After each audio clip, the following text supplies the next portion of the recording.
Okay, friends, once again, welcome back and a very good afternoon to everybody.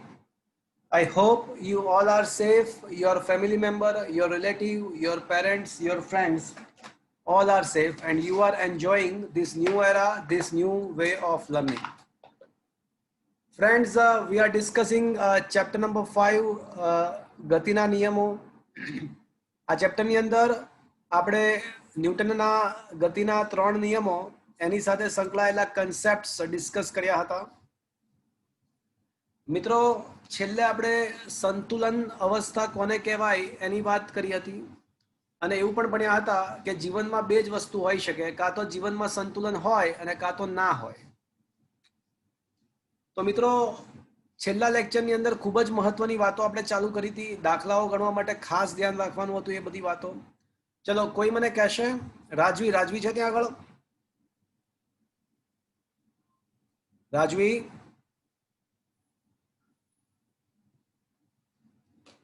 Is there? મારો અવાજ આવે છે મિત્રો? हाँ सर. हाँ सर આવે છે અવાજ. ચલો, રાજવી ઇઝ ધેર? રાજવી. Okay, Tanvi is there?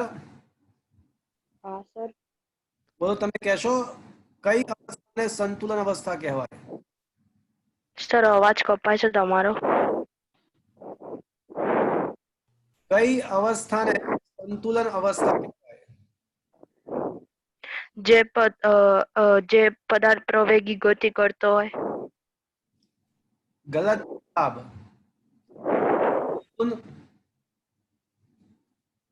Yes sir. બોલો, સંતુલન અવસ્થા કોને કહેવાય? જે સ્થિતિમાં પદાર્થ સ્થિર હોય અથવા અચળ વેગથી ગતિ કરતો હોય એવી અવસ્થા સંતુલન અવસ્થા કહેવાય. પરફેક્ટ. સ્થિર અવસ્થા અને અચળ વેગવાળી અવસ્થા આ બંને સંતુલન અવસ્થા છે. સ્થિર અવસ્થા અને અચળ વેગવાળી અવસ્થા એ બંને સંતુલન અવસ્થા છે. અને જો પદાર્થ સંતુલનમાં હોય તો પરિણામી બળ બરાબર શું કરવાનું? शून्य. શૂન્ય. અને પછી x દિશાનું પરિણામી બળ પણ શૂન્ય કરવાનું, y દિશાનું પરિણામી બળ પણ શૂન્ય કરવાનું અને z દિશાનું પરિણામી બળ પણ શૂન્ય કરવાનું. અને જો પદાર્થ સંતુલનમાં ના હોય, અર્થાત સ્થિર કે અચળ વેગવાળી અવસ્થા ના હોય, સ્થિર કે અચળ વેગવાળી અવસ્થા ના હોય, પ્રવેગી ગતિ હોય, તો એવા સંજોગોમાં પદાર્થ સંતુલનમાં છે એવું ના કહેવાય. તો પ્રવેગિત અવસ્થા એ સંતુલન નથી. તો એવા સંજોગોમાં પરિણામી બળ બરાબર શું કરવાનું મિત્રો? mg. mg ના આવેલા. એવા સંજોગોમાં પરિણામી બળ બરાબર શું કરવાનું?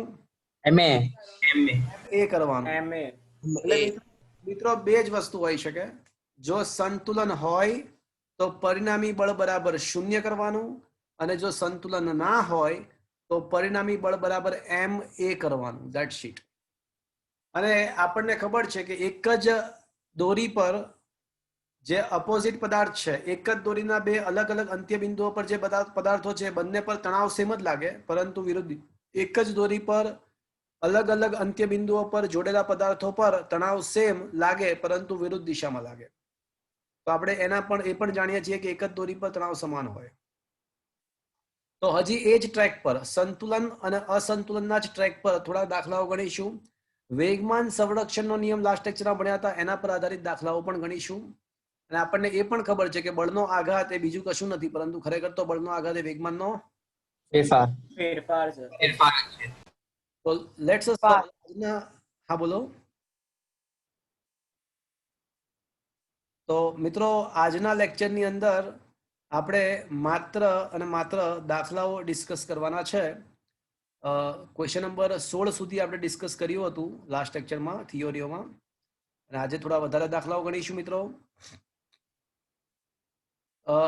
ઉદાહરણના દાખલાઓ જો લાઇનસર દેખીએ તો આપણે ઉદાહરણ નંબર 6 સુધી ડિસ્કસ કર્યું હતું, અને ઉદાહરણ નંબર 6 તમે ધ્યાનથી વાંચ્યો હશે, ખૂબ જ સરસ હતો. એમાં સંતુલન સાથે સંકળાયેલી વાત હતી.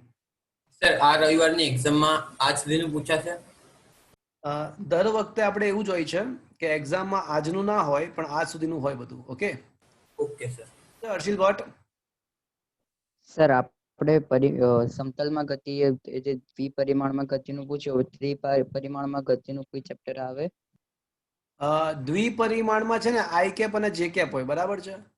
તો હા. પછી દ્વિપરિમાણમાં શું આવે? ના એટલે એનું કોઈ ચેપ્ટર છે નહીં, એવું મારી પૂછ્યું. મારી મારી વાત સાંભળો. દ્વિપરિમાણમાં આઈ કેપ અને જે કેપ આવે તો ત્રિપરિમાણમાં શું આવે? ઝેડ અક્ષ આવે. એટલે કે કેપ આવે. બસ, એટલે એ વાત પતી ગઈ. એટલે દ્વિપરિમાણમાં જેટલા સૂત્રો આપણે સાબિત કર્યા એ બધા જ સૂત્રો ત્રિપરિમાણમાં લાગુ પડે, પણ ખાલી ફરક એટલો કે ઝેડ દિશા આવતી હોય તો કે કેપને ઉમેરવું પડે, કે કેપ વાળો ઘટક એડ થાય. Is it clear? Okay sir. એટલે કોઈ અલગથી ચેપ્ટર ભણવાની જરૂર હતી નથી. Is it clear? હા સર. મિત્રો, આપણે સ્વાધ્યાયનો એક ચોથો દાખલો નહોતો કર્યો, પણ એની સિવાય આપણે ક્વેશ્ચન નંબર 8 સુધી ડિસ્કસ કર્યું હતું. હવે ક્વેશ્ચન નંબર 9 ડિસ્કસ કરીએ. 9મો જોઈ લઈએ અને પછી ક્વેશ્ચન નંબર 15 થી 20 થઈ શકશે. ચલો, let's come to the question number 9. Question number 9 તરફ આવી જાઓ.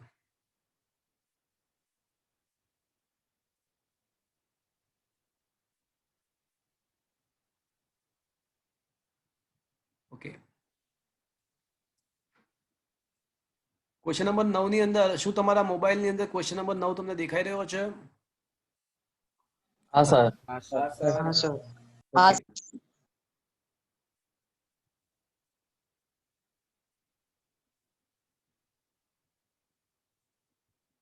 ઉચકાયા વગર 2000 કિલોગ્રામનું દળ ધરાવતા એક રોકેટ ને વિસ્ફોટ કરાવતા તે ઉર્ધ્વ દિશામાં 5 મીટર પર સેકન્ડ ઉર્ધ્વ દિશામાં 5 મીટર પર સેકન્ડ સ્ક્વેરના પ્રવેગથી ગતિ કરે છે. તો એના વિસ્ફોટ દ્વારા એના ઉપર જે ધક્કો લાગે છે તે બળ મારે શોધવાનું છે. રોકેટની અંદર જ્યારે ધુમાડો બહાર નીકળે તો એ ધુમાડો રોકેટ પર કેટલું બળ લગાડે છે એ થ્રસ્ટ, એને થ્રસ્ટ કહેવાય ખરેખર. તો એ થ્રસ્ટ શોધવાનો છે. ધુમાડા વડે જ્યારે ધુમાડો રોકેટમાંથી બહાર નીકળશે ત્યારે રોકેટને ઉપર તરફ ધક્કો લગાડશે, એને થ્રસ્ટ કહેવાય. એ થ્રસ્ટ શોધવાનો છે. સ્વાધ્યાયનો 9મો છે. હા, તો સ્વાધ્યાયનો 9મો દાખલો છે ને. તો ઉદાહરણો નતો શું કહો છો? ઉદાહરણો કરાવવાના હતા સ્વાધ્યાય. ના, સ્વાધ્યાયનો હું ઉદાહરણ ભૂલથી બોલાઈ ગયો હોય તો સ્વાધ્યાયનો 9મો દાખલો છે. ઓકે. જો મિત્રો થોડું વિચારો, સિચ્યુએશનને વિચારો. આ રોકેટ છે અને એમાં જે બળતણ છે એનું દહન થાય, એટલે બળતણનું દહન થવાથી ધુમાડો બહાર નીકળે. ધુમાડો બહાર નીકળશે એટલે ધુમાડો રોકેટ પર ઉપર તરફ એક ધક્કો લગાડશે. એને આપણે ધુમાડા વડે જે ઉપર તરફ ધક્કો લાગે છે એને આપણે થ્રસ્ટ, એટલે કે એને આપણે એફ ટી જ કહી દઈએ. ચલો ને, ટી જ કહી દઈએ, થ્રસ્ટ ફોર ટી. ચલો, આ સિવાય બીજા રોકેટ પર કયા બળ લાગતા હશે? ધુમાડો જ્યારે રોકેટમાંથી બહાર નીકળશે ત્યારે ધુમાડો નીચે, એટલે રોકેટ પર બળ ઉપર તરફ લાગશે. એટલે થ્રસ્ટને, એ થ્રસ્ટ જ તમારે શોધવાનો છે. એ ઉપર તરફ ટી લગાડ્યું. આ સિવાય રોકેટ પર કોઈ બળ લાગતું હશે મિત્રો? વજન બળ. રોકેટ માટે ફ્રી બોડી ડાયાગ્રામ દોરીએ તો એના ઉપર થ્રસ્ટ, વિસ્ફોટને કારણે થ્રસ્ટ ધક્કો લાગશે એ ઉપર તરફ હશે. પોતાનું વજન જુઓ મિત્રો, વજન તો કોઈ પણ પદાર્થનું પોતાનું વજન તો હોય ને હોય જ. વજન તો પોતાનું ઉપાડવું જ પડે મિત્રો જીવનમાં. એટલે જ કહું છું, કમ ખાઓ ગમ ખાઓ. તો થ્રસ્ટ ઉપર, વજન નીચે, પણ ગતિ તો ઉપર તરફ જ થાય છે. રોકેટની ગતિ તો પ્રવેગી ગતિ છે અને ઉપર તરફ થાય છે. તો ચલો, mister Anand, Anand is there? Anand, Anand છે ત્યાં આગળ? રુદ્ર મોદી,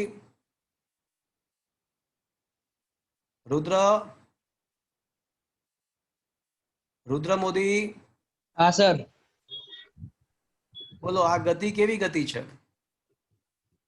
સંતુલન અવસ્થા કહેવાય કે ના કહેવાય? ના કહેવાય. ના કહેવાય. તો પરિણામી બળ બરાબર શું કરવું પડે? mg. એમ જી ના હોય, MA.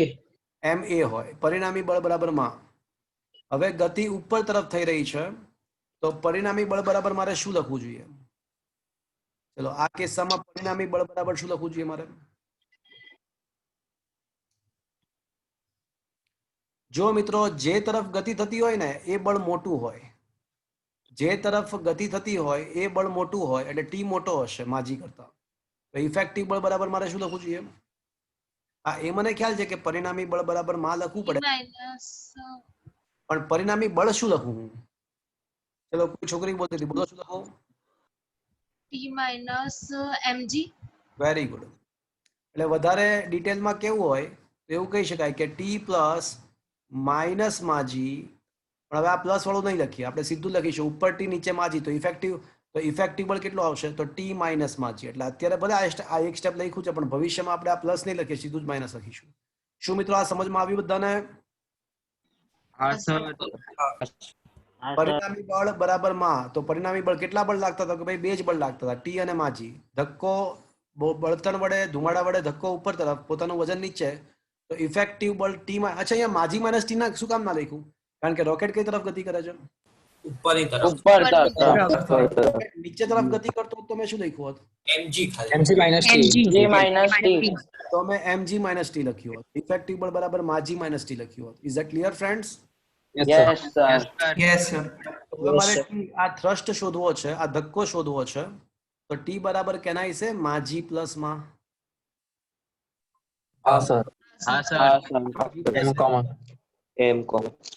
હા, એટલે એમ આપણને ખબર છે કે 20,000 કિલો છે અને જી 10 લઈ લઈએ, 10 ને 5 15.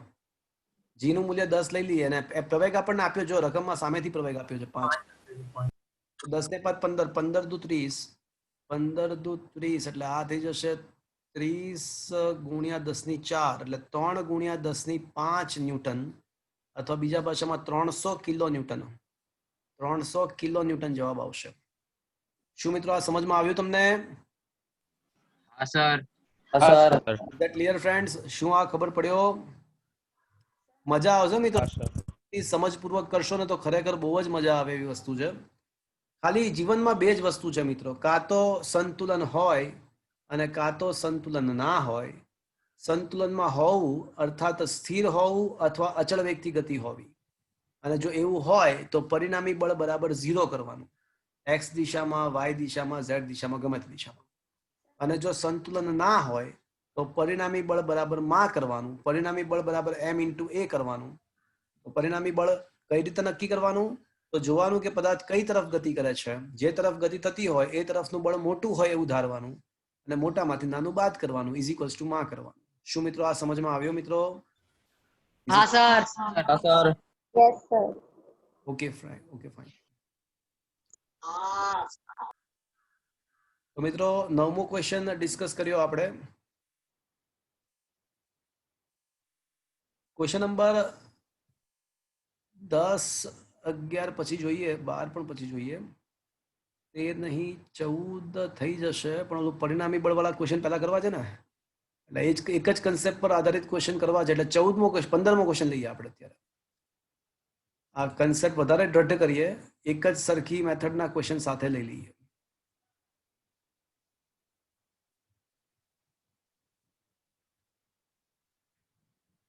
Okay,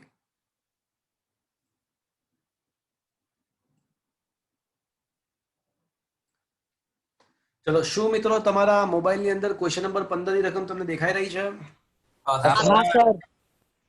very good. 15 kilogram, 10 kilogram અને 20 કિલોગ્રામ દ્રવ્યમાન ધરાવતા 2 પદાર્થો A અને B ને લીસી સમક્ષિતિજ સપાટી પર રાખી એક હલકી દોરીના છેડાઓ સાથે બાંધેલ છે. એટલે મિત્રો 2 પદાર્થો છે, એક છે 15 કિલોનો, 10 કિલોનો અને બીજો પદાર્થ છે 20 કિલો. તો આ જે પદાર્થ છે એ માની લઈએ કે 10 કિલોનો, અને આ જે બીજો જે મોટો પદાર્થ છે એ માની લઈએ કે 20 કિલોનો છે. Is that clear friends? બંને જમીન પર પડ્યા છે અને દોરીથી બાંધેલા છે, તો દોરી વડે બાંધી દઈએ. તો આ બંનેને દોરીથી બાંધી લઈએ. ચલો હવે અહીંયા આગળ લીસી સમક્ષિતિજ સપાટી. લીસી સપાટીનો મતલબ કે ઘર્ષણ. લીસી સપાટીનો મતલબ ઘર્ષણ રહિત. રહિત. ક્ષણ રહી. આ આપણો પદાર્થ A છે, આ પદાર્થ B છે. પદાર્થ A નું દ્રવ્યમાન 10 કિલોગ્રામ છે અને પદાર્થ B નું દ્રવ્યમાન 20 કિલોગ્રામ છે. તો ક્વેશ્ચન એવો છે કે 600 ન્યૂટનનું બળ પહેલા પદાર્થ A પર અને પછી પદાર્થ B પર દોરીને સમાંતર દોરીની દિશામાં લગાડવામાં આવે તો દરેક કિસ્સામાં તણાવ શોધો. એટલે કેસ 1 600 ન્યૂટનનું બળ A પર લગાડતા. ચલો એટલે 600 ન્યૂટનનું બળ દોરીને સમાંતર પદાર્થ A પર લગાડવામાં આવે છે. એટલે આ તરફ લગાડવામાં આવે. ચલો તો આવી સિચ્યુએશન છે કે 600 ન્યૂટનનું બળ પદાર્થ A પર લગાડવામાં આવે તો તણાવ બળ કેટલું? ચલો મિત્રો મારી વાત ધ્યાનથી સાંભળજો. સૌથી પહેલા પદાર્થ A નો વિચાર કરો. માની લો કે આ પદાર્થ A છે. તો દિયા છે ત્યાં આગળ, દિયા પૂજારા? Yes sir. ચલો મને વિચારીને જવાબ આપો કે પદાર્થ A પર કેટલા કેટલા બળ લાગતા હશે? પદાર્થ A છે એના ઉપર કેટલા બળ લાગતા હશે વિચારીને. હા, જ્યારે તમે પદાર્થ A ના ગતિનો અભ્યાસ કરતા હો ત્યારે પદાર્થ B ને વિચારવાની જરૂર નથી. માત્ર પદાર્થ A ને જોવાનું અને મને જોઈને કહો કે પદાર્થ A પર કેટલા કેટલા બળ લાગે છે. બોલો યા. હા સર, તણાવ બળ ઓકે, મને કહો તણાવ બળ. એક જ મિનિટ હા. તણાવ બળ જમણી બાજુ લાગશે કે ડાબી બાજુ લાગશે?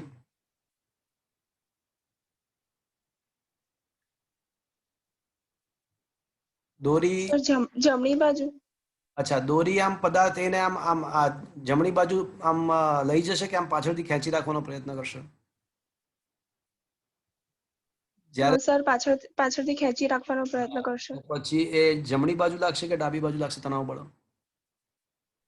હા સર, ડાબી બાજુ. એટલે આ તણાવ બળ દોરીનું છે ને ડાબી બાજુ લાગશે. ચલો તણાવ બળ જે છે એ ડાબી બાજુ લાગશે. બોલો 600 ન્યૂટનનું બળ તો લગાડેલું જ છે. 600 ન્યૂટનનું બળ ઓલરેડી જમણી બાજુ લગાડેલું છે તો એ 600 ન્યૂટનનું બળ તો જમણી બાજુ છે જ. તો આ સિવાય બીજા કોઈ બળ લાગતા હશે? હા, પોતાનું વજન પણ હોય, પોતાનું વજન ડાઉનવર્ડ ડિરેક્શનમાં, અને આ જમીનને કારણે ઉપર તરફ એક લંબ બળ લાગતું હોય. પોતાનું વજન, જો પોતાનું વજન તો જીવનમાં ઉપાડવું જ પડશે, એટલે જ કહું છું કમ ખાઓ ગમ ખાઓ. અને જમીન વડે લંબ બળ પણ લાગતું હશે. હવે મિત્રો આમાં વાત એવી છે કે જ્યારે તમે આ તંત્ર પર 600 ન્યૂટન બળ લગાડશો એટલે જમીનમાં ઘર્ષણ તો છે જ નહીં. એટલે આખું તંત્ર જે તરફ તમે બળ લગાડ્યું છે એ તરફ પ્રવેગથી ગતિમાં આવી જશે. જમીનમાં ઘર્ષણ તો છે જ નહીં એટલે આખું તંત્ર તમે જે તરફ બળ લગાડ્યું છે એ તરફ ગતિમાં આવી જ જશે. જે તરફ તમે બળ લગાડ્યું છે એ તરફ આખું તંત્ર પ્રવેગથી ગતિમાં આવી જશે. તો મારો ક્વેશ્ચન એવો છે કે વાય દિશામાં તો સંતુલન રહેશે જ, કારણ કે વાય દિશામાં તો કોઈ ગતિ છે જ નહીં. પણ એક્સ દિશામાં ગતિ છે. એક્સ દિશામાં ગતિ છે એટલે આ જો હું શિરોલંબ દિશા માટે વિચારતો હોઉં તો શિરોલંબ દિશામાં સંતુલન છે, કારણ કે આ જે બ્લોક 1 છે ને જે એ શિરોલંબ દિશામાં તો ગતિ કરવાનો જ નથી. તો શિરોલંબ દિશા માટે તો સંતુલન છે એટલે હું શું લખી શકીશ? n બરાબર w એટલે m1g. તો શિરોલંબ દિશામાં તો હું એવું કહી શકું કે બંને n અને w એકબીજાને બેલેન્સ કરે છે, અથવા n પ્લસ માઇનસ w બરાબર 0. n પ્લસ માઇનસ w બરાબર 0 એટલે n બરાબર w. શિરોલંબ દિશામાં તો સંતુલન છે, પણ સમક્ષિતિજ દિશામાં તંત્ર પ્રવેગથી ગતિ કરે છે. તો સમક્ષિતિજ દિશામાં દિયા લખાવો ને, મારે સૂત્ર લખાવો, મને સમક્ષિતિજ દિશા માટે સૂત્ર લખાવો. આ પદાર્થ એની જ વાત ચાલે છે હજી અત્યારે. તો સમક્ષિતિજ દિશા માટે સૂત્ર લખાવો. હા, પદાર્થ એની ગતિ જમણી બાજુ થવાની છે, પ્રવેગથી ગતિ કરશે અને જમણી બાજુ પ્રવેગ છે. તો લખાવો, શું લખીશું?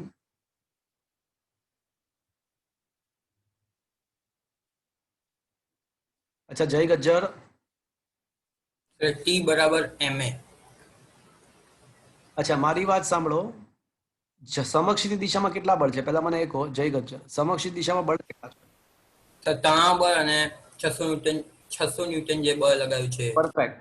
તો મારે છે ને હંમેશા એમાં પ્રવેગી ગતિ હોય ને તો એને અસંતુલન કહેવાય, અને અસંતુલનમાં પરિણામી બળ બરાબર માં થાય. હવે પરિણામી બળ બરાબર મારે માં લખવું છે, તો પરિણામી બળ શોધવું પડશે. આ તો બોલો શું થશે, બોલો.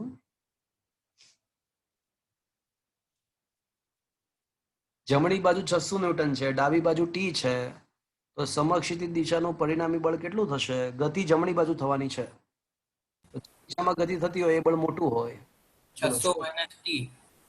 હા, તો પરિણામી બળ શું આવશે મિત્રો? 600 માઇનસ ટી બરાબર m1a, કારણ કે પદાર્થ એકની વાત છે. હા, m1 છે આપણે f માઇનસ ટી પણ લખી શકીએ ને? ના લખી શકીએ. એટલે f કયું? f એટલે 600 ન્યૂટન નહીં સર? આ તો પણ તો પછી શું કામ ને એવું બોલો છો? તો 600 ની જગ્યાએ f લખો કે 600 લખો, શું ફરક પડે છે? હા એટલે તો પેલા સૂત્ર પછી એના પર રકમ એમ. શું બોલે જ તું? ઓકે, તો 600 માઇનસ ટી બરાબર 10a સમીકરણ નંબર 1. ચલો, પદાર્થ એકની વાત પતી ગઈ. હવે આપણે પદાર્થ બે ની વાત કરીશું. પદાર્થ બે ની વાત કરીશું. જ્યારે પદાર્થ બે નો વિચાર કરતા હોઈએ ત્યારે પદાર્થ એક સંપૂર્ણપણે ભૂલી જાઓ, માત્ર અને માત્ર પદાર્થ બે નો જ વિચાર કરો. Forget about it. પદાર્થ એક સંપૂર્ણપણે ભૂલી જાઓ, માત્ર પદાર્થ બે દેખો. એટલે તો એના ઉપર કેટલા બળ લાગતા હશે? કોઈ વિચારીને કહેશે? પદાર્થ બી પોતાનું બળ. જો પોતાનું વજન તો લાગવાનું જ છે જીવનમાં. લંબ બળ, તણાવ બળ અને 600 ન્યૂટન. લંબ અને 600.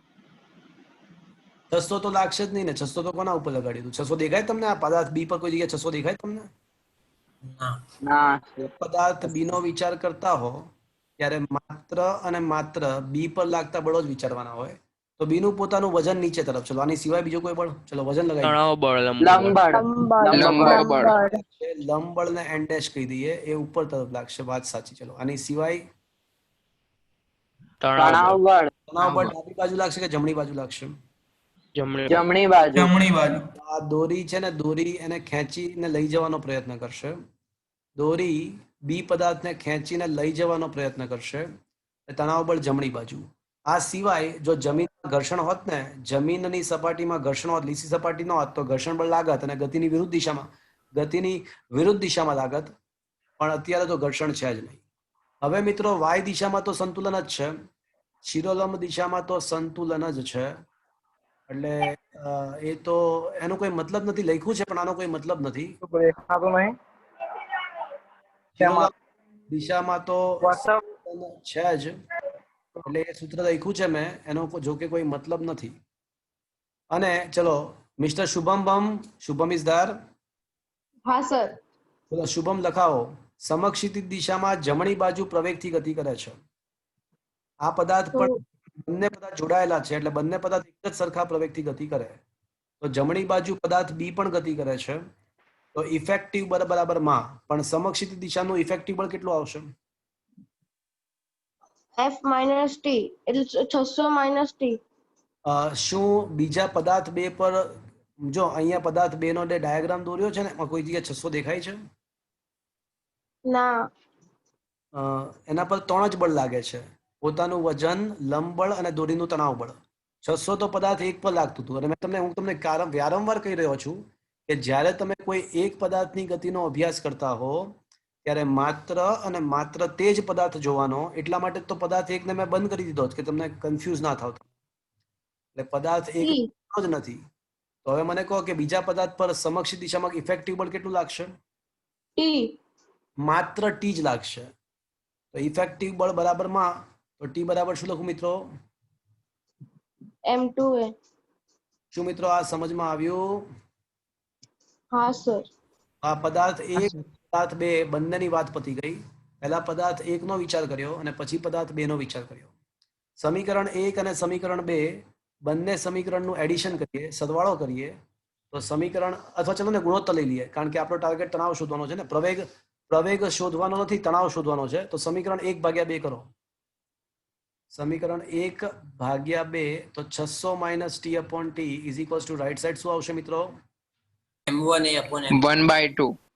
1/2. હા, રાઈટ સાઈડ આવશે 10 ભાગ્યા 20. એ કેન્સલ. ચલો ને એક સ્ટેપ વધારું છું, એક સ્ટેપ જાતે કરીને વધારું છું, પણ 1/2 આવી જશે. શું મિત્રો આ સમજમાં આવ્યું? હા સર. તો 1200 માઇનસ 2t બરાબર ટી. બગડું આ સાઈડ લઈ ગયો, ટકડું આ સાઈડ લઈ ગયો. તો 3t બરાબર શું આવશે મિત્રો? 3t બરાબર 400. તો લખી નાખું t બરાબર શું આવશે મિત્રો? તો પછી 400 ન્યૂટન. 3t બરાબર 400 તો t બરાબર 400 ન્યૂટન. તો શું મિત્રો આ દાખલો સમજમાં આવ્યો? હા. હા સર. આ કિસ્સામાં દોરીમાં ઉદ્ભવતું તણાવ 400 ન્યૂટન હશે અને પ્રવેગ પૂછ્યો નથી. ધારો કે પ્રવેગ પૂછ્યો હોત તો કોઈ પણ સમીકરણ નંબર 2 માં, ચલો ને સમીકરણ 2 ની અંદર આ ટી ની કિંમત મૂકી દઈએ તો 400 બરાબર 20 ઇન્ટુ a, અને આ ક્વેશ્ચનમાં પ્રવેગ પણ પૂછી શકે તંત્રનો પ્રવેગ કેટલો? પ્રવેગ સેકન્ડ સ્ક્વેર થઈ શકે. જો પૂછ્યું હોત તોની વાત છે, પૂછ્યું નથી પણ પૂછ્યું હોત તોની વાત છે. શું મિત્રો આ સમજમાં આવ્યું તમને? હા સર. તો કેસ હજી તો કેસ 1 પત્યો. હવે આપણે કેસ નંબર 2 લઈશું. અત્યારે જે 600 ન્યૂટન નું બળ લગાડ્યું એ કોના ઉપર લગાડ્યું તું મેમ? એ પદાર્થ એ પર. પણ હવે હું શું કરીશ મિત્રો? 600 ન્યૂટન નું બળ ક્યાં લગાડીશ મિત્રો? પદાર્થ બી પર. તો હવે હું 600 ન્યૂટન નું બળ પદાર્થ બી પર લગાડીશ. તો મને એ જણાવો કે હવે ગતિ કઈ તરફ થશે? ડાબી બાજુ. એક કામ કરો, લગાડી તો લેવા દો પહેલા, પછી વિચારીએ કે ગતિ કઈ તરફ થશે. ઓકે, તો હવે 600 ન્યૂટન નું બળ હું છે ને પદાર્થ બી પર એટલે કે ડાબી બાજુ લગાડીશ. તો એનો મતલબ કે આ બંને પદાર્થ કઈ તરફ ગતિ કરવા લાગશે? તો પછી નીચે જમીનમાં ડાબી તરફ. હા, પદાર્થનો પ્રવેગ ડાબી તરફ હશે. શું મિત્રો આ સમજમાં આવ્યું મિત્રો? દોરીની દિશામાં છે. દોરીની દિશાનો મતલબ દોરીને સમાંતર. દોરીની દિશામાંનો મતલબ દોરીને સમાંતર. હા, ઓકે ઓકે સર. એટલે એનો મતલબ કે આમ આડું આમ નથી લગાડ્યું, ખબર પડી? આમ નથી લગાડ્યું. હા, ઓકે. સમજ્યા? હા. ઓકે, ચલો હવે બી પદાર્થ પર બળ લગાડવામાં આવે. ચલો હવે છે ને પહેલા પદાર્થ બી નો ફ્રી બોડી ડાયાગ્રામ દોરીએ. પદાર્થ 2 માટે વિચારીએ. આ પદાર્થ 2 વિચારીએ. કેટલા બળ લાગશે? 4 વજન બળ. 600 પહેલા ડાબી બાજુ બળ લંબ 600 ન્યૂટન. પોતાનું વજન તો ઉપાડવું જ પડે જીવનમાં, એટલે જ કહું છું કમ ખાઓ ગમ ખાઓ. લંબબળ ઉપર તરફ એન ડેશ, અને દોરી અને આમ પાછળથી ધક્કો મારશે કે ખેંચી રાખવાનો પ્રયત્ન કરશે? ખેંચી રાખવાનું. તણાવ બળ આમ ડાબી બાજુ લગાડું કે જમણી બાજુ લગાડું? જમણી બાજુ. શું મિત્રો આ સમજમાં આવ્યો? હા સર. આયા બાત સમજ में? ચલો, એટલે જે તણાવ બળ છે એ જમણી બાજુ લાગશે. શું મિત્રો આ સમજમાં આવ્યું? હા સર. હવે છે ને સમક્ષિતિજ દિશા, શિરોલંબ દિશામાં તો સંતુલન જ છે. એટલે શિરોલંબ દિશામાં એવું કહી શકાય કે ઉપર તરફ લાગતું બળ ઇઝ ઇક્વલ્સ ટુ નીચે તરફ લાગતું બળ m2g. પણ આનો આ સૂત્ર લખ્યું પણ આનો કોઈ મતલબ નથી. પણ સમક્ષિતિજ દિશામાં ગતિ છે અને કઈ તરફ ગતિ છે? ડાબી બાજુ ગતિ છે. ડાબી બાજુ મિત્રો, ડાબી બાજુ ગતિ છે. તો હવે મારે ઇફેક્ટિવ બળ, જો પ્રવેગી ગતિ છે સમક્ષિત દિશામાં, અને પ્રવેગી એટલે અસંતુલન કહેવાય, અને અસંતુલનમાં પરિણામી બળ બરાબર માં લખવાનું હોય. પરિણામી બળ બરાબર માં લખવાનું હોય, પણ પરિણામી બળ કેટલું પહેલા એ તો વિચારો. 600 માઇનસ. 600 minus t. તરફ ગતિ થતી હોય એ બળ મોટું હોય તો 600 માઇનસ ટી થશે. આમ તો 600 પ્લસ માઇનસ ટી, પણ હવે આલું પ્લસ વાળું પદ કેન્સલ કરી નાખે. ઓકે, હા સર. ઇઝ ઇક્વલ્સ ટુ માં ઇઝ ઇક્વલ્સ ટુ m2a, કારણ કે અત્યારે બીજા પદાર્થની વાત ચાલી રહી છે. તો શું મિત્રો આ સમજમાં આવ્યું? હા સર. માઇનસ ટી બરાબર 20 ઇન્ટુ પ્રવેગ. સમીકરણ નંબર 1. ચલો હવે કોની વાત કરીશું મિત્રો? પદાર્થ 2 ની વાર્તા પતી ગઈ. કોની વાત કરીશું? પદાર્થ એ માં. પદાર્થ એકની વાર્તા કરીશું. ચલો એના ઉપર કેટલા બળ લાગતા હશે મિત્રો? હવે છે ને તમારે પદાર્થ એ ભૂલી જવાનો, માત્ર અને માત્ર પદાર્થ એકને જ ધ્યાનમાં લેવા. 3 બળ લાગે. લંબ બળ વજન બળ હા, જ્યારે કોઈ એક પદાર્થની ગતિનો અભ્યાસ કરતા હોય ત્યારે માત્ર અને માત્ર અને માત્ર અને માત્ર તે જ પદાર્થ પર લાગતા બળો વિચારવાના. તો પદાર્થ એક પર કેટલા બળ? તો કે ભાઈ પોતાનું વજન તો લાગશે જ મિત્રો નીચે તરફ. હા, જમીન છે એટલે લંબબળ પણ લાગશે. જમીન ના હોત તો લંબબળ ના લાગે. અને હવે કયું બળ લાગશે? દોરીનું તણાવ બળ. ડાબી બાજુ કે જમણી બાજુ? ડાબી બાજુ. જમણી બાજુ આમ લાગશે કે આમ ડાબી બાજુ લાગશે? બોલો. ડાબી બાજુ. ડાબી બાજુ લાગશે. ડાબી બાજુ. પદાર્થ થોડી આમ જમણી બાજુ થોડી જવાનો છે, ડાબી બાજુ જ જવાનો છે ને ભાઈ. દોરી, અચ્છા દોરી આમ જમણી બાજુ ધક્કોમાં છે કે ડાબી બાજુ ખેંચી રહેશે? ખેંચી રહેશે ડાબી બાજુ. લઈ જવાનો ટ્રાય કરશે. એટલે જે તણાવ બળ છે મિત્રો, એક જ દોરીમાં તણાવ ઓપોઝિટ ડિરેક્શનમાં હોય અલગ અલગ પદાર્થ પર. યાદ છે મિત્રો? એક નિયમ છે આ. એક જ દોરીના બે અંત્ય બિંદુ પર જે પદાર્થો હોય ને એ બંને ઉપર તણાવ સમાન હોય પરંતુ ઓપોઝિટ હોય. એટલે આ એ બી પર તણાવ આમ લાગતો હોય તો એ પર તણાવ આમ જ લાગે. Is that clear? હા સર. હા સર. તમારે એ જ વિચારવાનું. ચલો, ઇફેક્ટિવ બળ બરાબર માં ઉપર લંબ બળ અને વજન તો વાય દિશામાં તો શિરોલંબ દિશામાં તો સંતુલન છે જ. એટલે લંબ બળ બરાબર m1g થશે જો પૂછ્યું હોત તો. પૂછ્યું નથી એટલે એની જરૂર નથી. પણ સમક્ષિતિજ દિશામાં પ્રવેગી ગતિ છે અને પ્રવેગી ગતિમાં f બરાબર માં થાય. પણ સમક્ષિતિજ દિશાનું ઇફેક્ટિવ બળ કેટલું છે મિત્રો? તો T બરાબર m1 into a. માજી ના લગાય. ઘણા લોકો ક્યારના માજી કરે. ઇફેક્ટિવ બળ બરાબર હંમેશા માં હોય. ન્યૂટનના ગતિનો બીજો નિયમ શું દર્શાવે છે? કે ઇફેક્ટિવ બળ બરાબર હંમેશા માં છે. માજી તો એક ચોક્કસ બળ છે, ગુરુત્વાકર્ષી બળ છે. તો ઇફેક્ટિવ બળ બરાબર માં થાય ને અહીંયા m1 તરીકે 10 છે. 10 into a. સમીકરણ નંબર 2.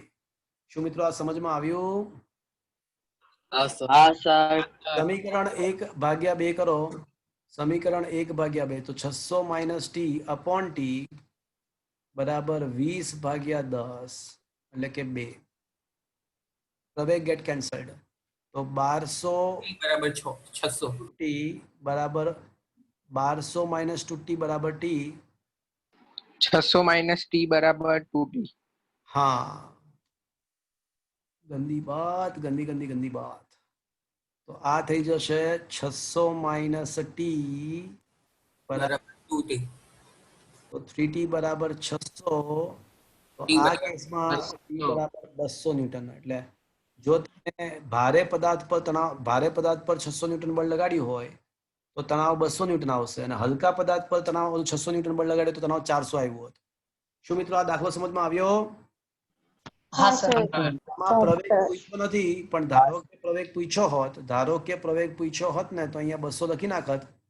તો 200 અહીંયા આ કિંમત અહીંયા મૂકી દેતા આપણે. તો 200 બરાબર 10 into a. અને પ્રવેગ બંને કિસ્સામાં બંને કિસ્સાનો પ્રવેગ તો સમાન જ આવે છે પણ તણાવ અલગ અલગ આવે છે. આ કિસ્સામાં તણાવ 200 આવે છે, ઓલા પહેલા કિસ્સામાં તણાવ 400 આવતું હતું. શું મિત્રો આ દાખલો સમજમાં આવ્યો? ઓકે સર એક વસ્તુ પૂછવી છે. હા બોલો. સર ધારો કે આવા બે અલગ અલગ પદાર્થની વાત કરી હોય અને પછી એક માટે ઘર્ષણ બળ લાગતું અને બીજા માટે ઘર્ષણ બળ ના લાગતું. એવું મોટા ભાગના કિસ્સામાં શક્ય નથી. પણ ધારો કે એવું થતું હોય તો જે પદાર્થ માટે ઘર્ષણ લાગતું હોય એનો જ્યારે ફ્રી બોડી ડાયાગ્રામ બનાવો, એના માટે જ્યારે તમે ફ્રી બોડી ડાયાગ્રામ બનાવો ત્યારે ઘર્ષણ બળ બતાવવાનું અને જેમાં ના લાગતું હોય એમાં ઘર્ષણ બળ નહીં બતાવવાનું. એમાં શું છે? મેથડ તો સેમ જ રહેશે.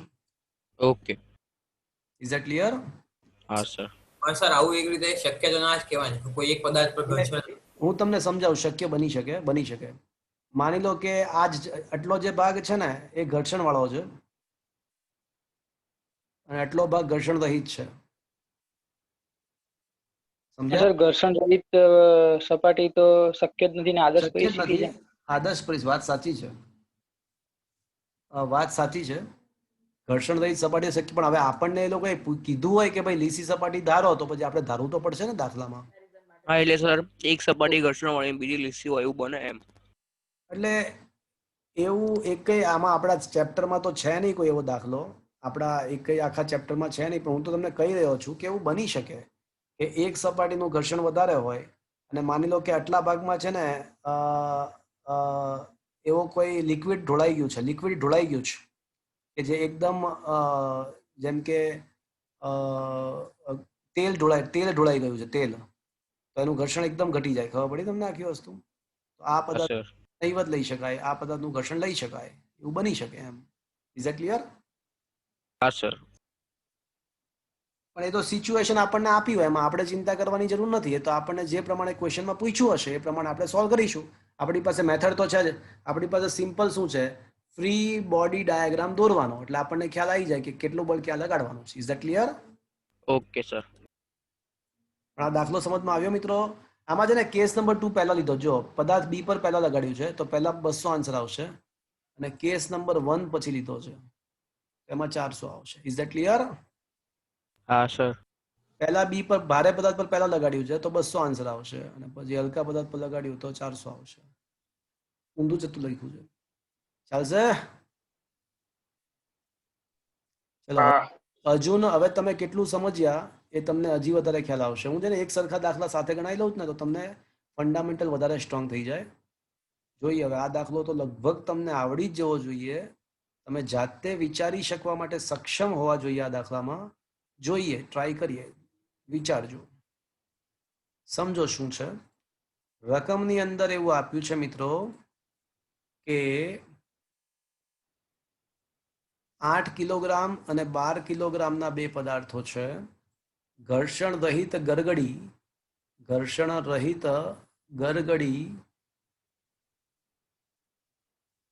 પરથી ખેંચાય નહીં તેવી એક દોરીના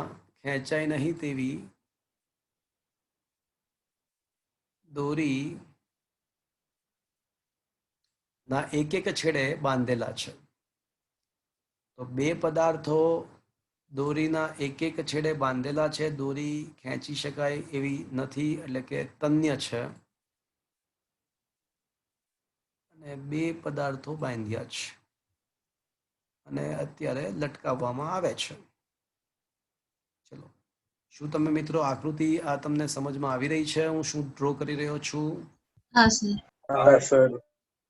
ઓકે, તો આ બે પદાર્થો છે, એક 8 કિલોનો છે અને એક 12 કિલોનો છે.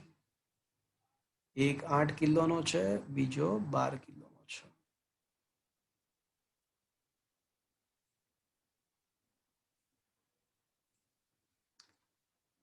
તો મારો ક્વેશ્ચનનો આન્સર આપો કે સમગ્ર તંત્ર ગતિમાં આવશે. લટકતી વસ્તુ છે, એમાં એક હળવો પદાર્થ છે ને એક ભારે પદાર્થ છે. M1 8 કિલો છે ને M2 12 કિલો છે.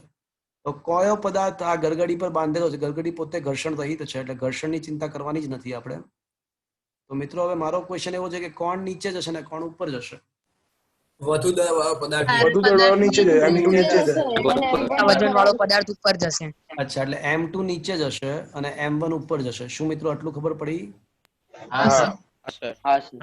માની લો કે આનો પ્રવેગ, બંનેના પ્રવેગ સરખા હશે, કારણ કે બંને એક જ દોરીથી બાંધેલા છે, એટલે બંને સરખા જ પ્રવેગથી ગતિ કરશે.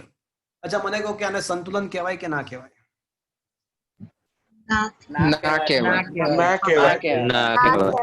ઓકે, બંને પદાર્થ ગતિ કરે છે, પ્રવેગી ગતિ કરે છે, એટલે સંતુલન તો ના કહેવાય. ચલો, તો મારો ક્વેશ્ચન એવો, હવે અહીંયા ક્વેશ્ચન એવો છે કે તણાવ બળ શોધવાનું છે અને પ્રવેગ પણ શોધવાનો છે. આપણે બંને વસ્તુ શોધીશું. ચલો, હું છે ને અલગથી ફ્રી બોડી ડાયાગ્રામ નથી દોરતો. મને કહો કે M1 પર કેટલા બળ લાગશે? M1 પર અહીંયા જ આકૃતિમાં બતાવી દો. વજન બળ નીચે લાગે, વજન બળનો મતલબ જ ગુરુત્વાકર્ષણ બળ, અને તણાવ બળ કઈ તરફ લાગશે? પણ ગતિ ઉપર તરફ થઈ રહી છે મિત્રો, એટલે કોણ મોટું હશે? તણાવ બળ. તણાવ બળ મોટું હશે. ગતિ ઉપર તરફ થઈ રહી છે એટલે તણાવ બળ મોટું હશે. તો મિત્રો તણાવ બળ મોટું હશે, ટી ઉપર તરફ લાગશે, આનું M1G નીચે તરફ લાગશે. તો ચલો હિતાંશી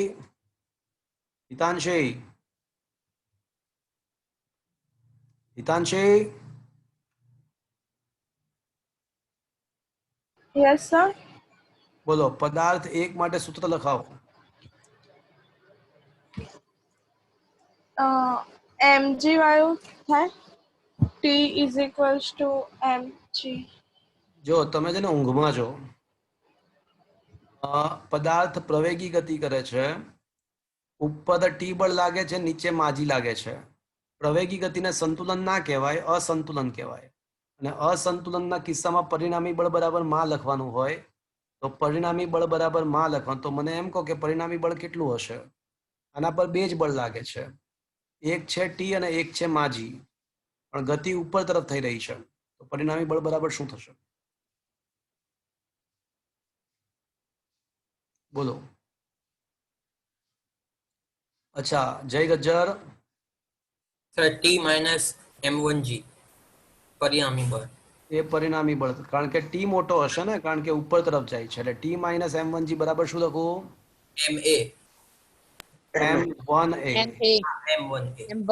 M1A. સમીકરણ નંબર 1. ચલો હવે વળી પાછું પદાર્થ 2 માટે વિચારીએ. પદાર્થ 1 ની વાર્તા પતી ગઈ, હવે પદાર્થ 2 માટે. એના માટે પણ સેમ ટુ સેમ વાત. એના પર પણ બે જ બળ લાગતા હશે, એના પર પણ બે જ બળ લાગશે. પોતાનું વજન નીચે, માતૃજી વજન નીચે અને તણાવ બળ ઉપર. પણ હવે મોટું કોણ હશે અહીંયા આગળ? M2G. ગતિ નીચે તરફ થાય છે, ગતિ નીચે તરફ થાય. M2A minus T. તો હવે સૂત્ર શું લખશું મિત્રો? M2G minus T બરાબર M2A. એટલે M2G માઇનસ તણાવ બરાબર M2A. શું મિત્રો આ સમજમાં આવ્યું?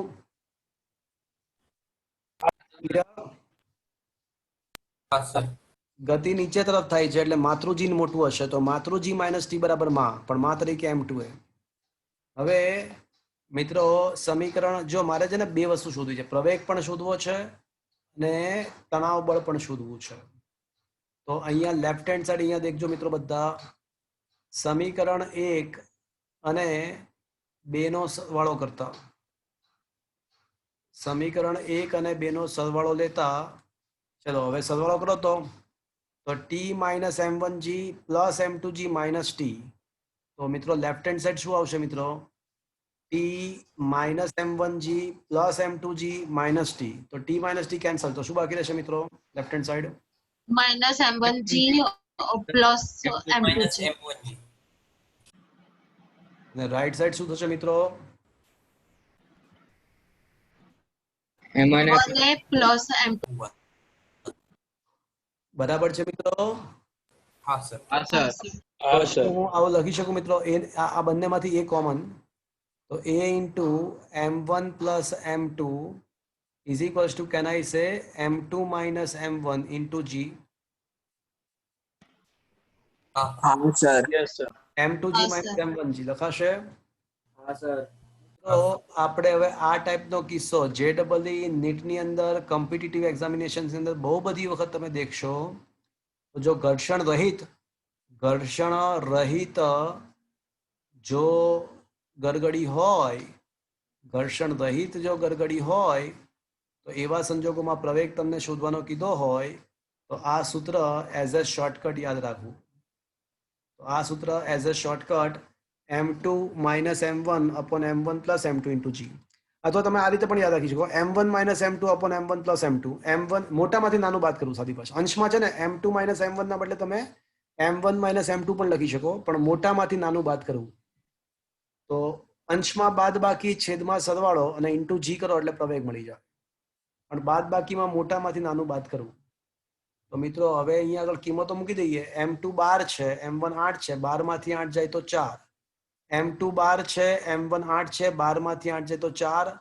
છેદમાં 12 પ્લસ 8 એટલે 20 અને ધારો કે જી 10 છે તો મિત્રો આ પ્રવેગ આવશે 2 મીટર પર સેકન્ડ સ્ક્વેર. શું મિત્રો આ સમજમાં આવ્યું? हाँ सर હા શોર્ટકટ, સર આ શોર્ટકટ હંમેશા યાદ રાખવું. હવે છે ને તણાવ બળનો શોર્ટકટ વિચારીએ. ચલો સમીકરણ નંબર 1 ભાગ્યા 2 કરીએ. સમીકરણ 1 અને 2 નો ગુણોત્તર લઈએ. ચલો ગુણોત્તર લઈએ તો શું થશે? T minus m1g upon m2g minus T બરાબર શું થશે મિત્રો? m1 અપોન m2 પ્રવેગ થશે મિત્રો, પ્રવેગ કેન્સલ થઈ જશે. Is that clear? સર हाँ सर તો લસા એટલે આને આ સાઈડ લઈ જાઓ, આને આ સાઈડ લઈ જાઓ તો હવે થઈ જશે m2t minus m1 m2g m2t minus m1 m2g is equals to m1 m2g minus m1t. જો તો બરાબર લખ્યું છે મિત્રો, જો તો m1 ને આ સાઈડ લઈ ગયો, m2 ને આ સાઈડ લઈ ગયો, m2 ઉપર અને આ પદ આમ એટલે આને આ સાઈડ લઈ ગયા અને આ સાઈડ લઈ ગયા. Is that clear? જો તો ચેક કરો. हाँ sir m2t minus m1 m2g is equals to m1 m2g minus m1t થશે આવું મિત્રો. તો હવે છે ને આ m1t ને આ સાઈડ લઈ જાવ તો પ્લસ થઈ જશે, તો હવે આ થઈ જશે m2t plus m1t is equals to m1 m2g plus m1 m2 એટલે 2 times m1 m2g લખી નાખું મિત્રો. Is it clear? હા સર તો t કોમન અને t કોમન થઈ જશે અને અહીંયા આવી જશે m1 plus m2 is equals to 2 times m1 m2 into g. તો t ને સૂત્રોનો કરતા બનાવીએ તો 2 m1 m2 upon m1 plus m2 into g. તો મિત્રો આ છે ને એક આપણને શોર્ટકટ મળ્યો, તણાવ બળ માટેનો શોર્ટકટ મળ્યો. તો મિત્રો આ બંને શોર્ટકટ હવે જ્યારે ગમે ત્યારે આવી ઘર્ષણ રહિત ગરગડી આપેલી હોય તો આમાં બે વસ્તુ તમે બહુ ફટાફટ શોધી શકશો ભવિષ્યમાં JEE નીટની અંદર. પ્રવેગ શોધવા માટે અંશમાં બાદબાકી છેદમાં સરવાળો ઇન્ટુ જી કરવાનું અને તણાવ બળ માટે 2m1 m2 upon m1 plus m2 into જી લખવાનું. શું મિત્રો આ સમજમાં આવ્યું તમને? હા સર અહીંયા આગળ તણાવ કેટલું આવશે? તો સાદું રૂપ આપી દઈએ તો 2 times 12 ગુણ્યા 8 ભાગ્યા 12 ને 8 20 અને ગુણ્યા ગુરુત્વ પ્રવેગ 10 10 દુ 20 20 20 કેન્સલ 12 8 96 એટલે આન્સર 96 ન્યૂટન આવશે. આ ક્વેશ્ચનનો આન્સર 96 ન્યૂટન આવશે. શું મિત્રો આ સમજમાં આવ્યો ક્વેશ્ચન? મિત્રો તમારી પાસે બે સમીકરણ છે, તમે એને ગમે તે રીતે ઉકેલી શકો. તમે એવું પણ કરી શકો કે આ જે પ્રવેગનું સૂત્ર મળ્યું ને આ પ્રવેગનું સૂત્ર કોઈ પણ સમીકરણ 1 અથવા 2 માં પણ તમે મૂકી શકો છો. પ્રવેગનું સૂત્ર સમીકરણ 1 અથવા 2 માં પણ તમે મૂકી શકો છો અને તણાવ શોધી શકો છો. મેં ગુણોત્તર લઈને તણાવ શોધ્યું, તમે પ્રવેગના સૂત્રની કિંમત મૂકીને પણ તણાવ શોધી શકો છો. Is that clear friends? હા हाँ સર બસ આ જે ગણીએ છે એક રીતે કાલ્પનિક જ છે ને. શું બોલે તું? શું કાલ્પનિક છે? શું કાલ્પનિક છે? સર આ દાખલા સામાન્ય વ્યવહારમાં શક્ય નથી ને. જો આમાં એવું હોય છે કે થર્ડ ચેપ્ટર ની અંદર સર મારી વાત સાંભળી લો. થર્ડ ચેપ્ટર ની અંદર આપણે કોઈ પદાર્થને ઉર્ધ્વ દિશામાં ફેંક્યો, પ્રક્ષિપ્ત ગતિ કરાવી, એવા ઘણા બધા કિસ્સા. પણ એ બધા જ કિસ્સાની અંદર આપણે એવું માનીને ચાલ્યા હતા કે હવાનું કોઈ અવરોધક બળ હાજર નથી. એટલે આપણે આદર્શ અવસ્થાનો વિચાર કરી અને દાખલાઓ ગણ્યા. હવે ક્વેશ્ચન એવો થાય કે સાહેબ એવું તો શક્ય જ નથી, આદર્શ અવસ્થા તો હોતી નથી, ઘર્ષણ ના હોય એવું તો શક્ય જ નથી, તો પછી આવું બધું કેમ કરીએ છીએ? તો રીઝન એવું છે કે તમે જ્યારે આદર્શ અવસ્થામાં જે તમને પરિણામ મળે અને એ પરિણામ તમે વ્યવહારમાં લાગુ પાડી શકો છો. ખાલી એટલું જ ફરક પડે કે વ્યવહારમાં ઘર્ષણ વગેરે હાજર હોવાથી આદર્શ અવસ્થાના જે પરિણામ મળ્યા હોય એનાથી થોડા આઘા પાછા આવે, થોડાક ફરક પડે. પણ જો આપણે આદર્શ અવસ્થા લઈને ગણતરી જ ના કરી હોત તો આપણને ખબર જ ના પડત કે વ્યવહારમાં શું થવાનું છે. એટલે આ બધા જ દાખલાઓનું વ્યવહારિક મહત્વ છે, ભલે પોસિબલ નથી 100%, પણ આ દાખલાઓ ગણવાથી આપણને અપ્રોક્સિમેટલી આઈડિયા આવી જાય કે વ્યવહારમાં જો હોય તો પણ એમાં બહુ ખાસ ફરક ના પડે, થોડો ઘણો ફરક પડે, એટલે અપ્રોક્સિમેટ આપણને આઈડિયા આવી જાય. એટલા માટે આપણે આ ગણતા હોઈએ છીએ. સમજમાં આવ્યું? સર હા બોલો. સર તો હવાનું અવરોધક બળ હોય તો આ જેટલું ટોટલ બળ આવે છે એનાથી થોડુંક ઘટે ને? વધે, તણાવ બળ વધે. પ્રવેગ ઘટે પણ તણાવ વધે. પ્રવેગ ઘટશે તંત્રનો, પણ તણાવ બળ વધશે જો હવાનું અવરોધક બળ હોય ને તો. કારણ કે એને લઈને તમારે ગણતરી કરો ને તો તમને ખ્યાલ આવે, પણ એ તમારે નથી એટલે ચિંતા નથી તમારે.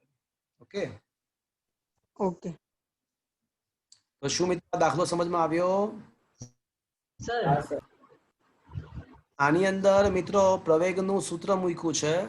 પ્રવેગનું સૂત્ર સમીકરણમાં મૂકીને સાદુરૂપ આપ્યું, થોડું અઘરું બનાવ્યું. જો એના બદલે ગુણોત્તર લીધો હોત ને, આ નોટ્સમાં કરેક્શન નેક્સ્ટ યર કરી નાખીશ. ગુણોત્તર લીધો હોત તો વધારે ઇઝીલી સાબિત થઈ જાત. ગુણોત્તર લઈને ફટાફટ વધારે ઇઝીલી સાબિત થઈ જાત. કઈ વાંધો નહીં, સરખું જ છે ને, એક સ્ટેપ વધારે છે, કશું વાંધો નહીં. શું મિત્રો આ દાખલો સમજમાં આવ્યો? હા સર. હા સર. ઓકે, ચલો ક્વેશ્ચન નંબર 17 પર આવી જઈએ. બોલો, કોઈ સર બોલ્યું, કોઈને કઈ પૂછવું છે? એ તો સર એમ કહેતો હતો કે પ્રવેગ શોધવો હોય તો આપણે ઓલું એમ ટી બરાબર એમ એ કર્યું તો એમ એ મૂકી શકાય ને, ટી ની કિંમત ને એમ ની કિંમત એ પ્રમાણે. શું કહો છો તમે? ફરીથી બોલો. પ્રવેગ શોધવો હોય આપણે આ ગરગડીનો તો ટી બરાબર એમ એ કર્યું આપણે આગળ. ક્યાં કર્યું? આ રહ્યા જો અહીંયા. ક્યાં છે? ટી બરાબર ટી માઇનસ mg બરાબર એમ એ કર્યું. હા તો એમાં હા, વાત સાચી જ તમારી. જો કિંમત મૂકીને એ શોધી શકાય. મારી વાત સાંભળો. કોણ બોલ્યું? કોણ બોલો? હાર્દિક. હાર્દિકે સરસ વાત કરી કે સાહેબ આટલી બધી મગજમારી કરવાની ક્યાં જરૂર છે? આ પ્રવેગની કિંમત જે 2 મળી ગઈ એ સીધું સમીકરણ નંબર 1 માં મૂકી દો તો સીધો જ આપણને તણાવ બળ મળી જશે. ખાલી પ્રવેગની કિંમત 2 મૂકી દો અને બાકી m1 તો આપણને આપેલું જ છે, જી પણ ખબર છે, તો તણાવ બળ સીધું જ મળી જાય. વાત સાચી, 100% સાચી વાત છે. અને એક્ઝામમાં પૂછાય તો એ રીતે જ કરાય, એવું જ કરાય, આવી મગજમારી ના કરાય. પણ અત્યારે મેં આ એટલા માટે શીખવાડ્યું કારણ કે JEE નીટની અંદર આપણી પાસે આવા શોર્ટકટ હોય અમુક તો આપણને બહુ સારું પડે. Is it clear? Okay sir. આ શોર્ટકટ મારે તારવવો હતો ને એટલા માટે આ મેથડ શીખવાડી. બાકી તમારી વાત એકદમ સાચી છે કે ભાઈ આ પ્રવેગ મળી ગયો ને તો સીધી કિંમતો મૂકી દો, સમીકરણ 1 અથવા 2 માં સીધો આન્સર આવી જશે. આટલી બધી મગજમારી ક્યાં કરવાની છે? સાચી વાત છે. સમજમાં આવ્યો મિત્રો? હા સર. ચલો ક્વેશ્ચન નંબર 17.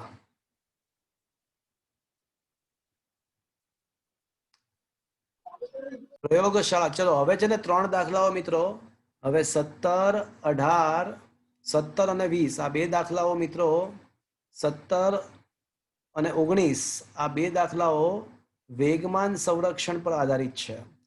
પહેલા આપણે ક્વેશ્ચન નંબર 17 દેખી લઈએ. ચલો ક્વેશ્ચન નંબર 17 તમને દેખાય છે મિત્રો? તમારી બુકમાં ક્વેશ્ચનમાં દેખાય છે? તમે જોવો તો નોટ્સમાં? હા સર. હા સર. પ્રયોગશાળાની નિર્દેશ ફ્રેમમાં એક ન્યુક્લિયસ સ્થિર છે અને 2 નાના ન્યુક્લિયસોમાં વિભંજન પામે છે. તો દર્શાવો કે આ બંને નાના ન્યુક્લિયસો નિપજો વિરુદ્ધ દિશામાં જ ગતિ કરતા હોવા જોઈએ. એવું જ હોય ને, સમજાવું શા માટે.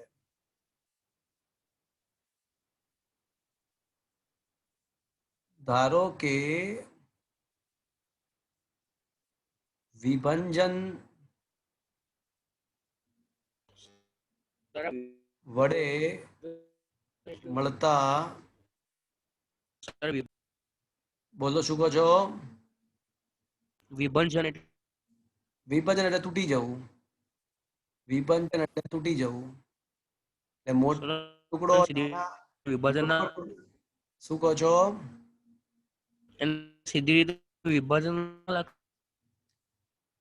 એમાં એવું છે કે રેડિયો એક્ટિવિટી ની અંદર ન્યુક્લિયર વિખંડન અને ન્યુક્લિયર સંલયન એવા વર્ડ છે. કોઈ પણ તૂટે તો એને વિખંડન અથવા વિભંજન શબ્દ વપરાય છે અને 2 નાના ન્યુક્લિયસો ભેગા થાય તો એને સંલયન એવો વર્ડ વપરાય છે. તમે કદાચ 8મા ધોરણમાં પણ ભણી ચૂક્યા હશો. હા સર 10માં આવ્યું હતું. તો એ છે ને એક લખવાની રીત છે, એ સાયન્સમાં આવું જ લખાતું હોય છે એટલા માટે. હે ને? ઓકે. કે વિભંજન વડે મળતા નાના ન્યુક્લિયસો ના m1 અને m2 તથા વેગ વેક્ટર v1 અને વેક્ટર v2 છે. ચલો હવે મિત્રો આપણે આ ન્યુક્લિયસ જે તૂટે છે એમાં હું કોઈ બાહ્ય બળ લગાડતો નથી. ન્યુક્લિયસના તૂટવાની પ્રક્રિયામાં હું કોઈ બાહ્ય બળ લગાડતો નથી, એટલે રેખીય વેગમાનનું સંરક્ષણ થાય મિત્રો. તો રેખીય વેગમાનના સંરક્ષણના નિયમ પરથી તંત્રનું પ્રારંભિક વેગમાન ઇઝ ઇક્વલ્સ ટુ અંતિમ વેગમાન. તો પ્રારંભમાં તો ન્યુક્લિયસ સ્થિર છે, જો રકમમાં લખ્યું છે કે ન્યુક્લિયસ સ્ટાર્ટિંગમાં સ્થિર છે, લખ્યું છે મિત્રો. તો પ્રારંભિક વેગમાન ઇઝ ઇક્વલ્સ ટુ અંતિમ વેગમાન. પણ પ્રારંભમાં તો સમગ્ર તંત્ર સ્થિર એટલે ન્યુક્લિયસ સ્થિર છે, પણ અંતિમ અવસ્થામાં બે ટુકડા થાય છે. એટલે અંતિમ વેગમાન એટલે ટુકડા એકનું વેગમાન પ્લસ ટુકડા બેનું વેગમાન, એટલે આ તંત્રનું અંતિમ વેગમાન થયું. ચલો મિત્રો આ સમજમાં આવ્યો મિત્રો? અહીંયા સુધી પહોંચ્યા બધા? તો મિત્રો સ્પષ્ટ જ છે. તો આનો મતલબ કે m2v2 બરાબર -m1v1 લખાય મિત્રો? હા કે ના? તો આનો મતલબ સ્પષ્ટ છે કે બીજા ટુકડાના વેગની દિશા પહેલા ટુકડાના વેગની જે પણ કાંઈ દિશા હશે એની વિરુદ્ધમાં હશે. જો આ નેગેટિવ સાઇન એવું દર્શાવે છે કે બીજા ટુકડાના વેગની દિશા એ પહેલા ટુકડાના વેગની વિરુદ્ધ દિશામાં હશે. અને એ જ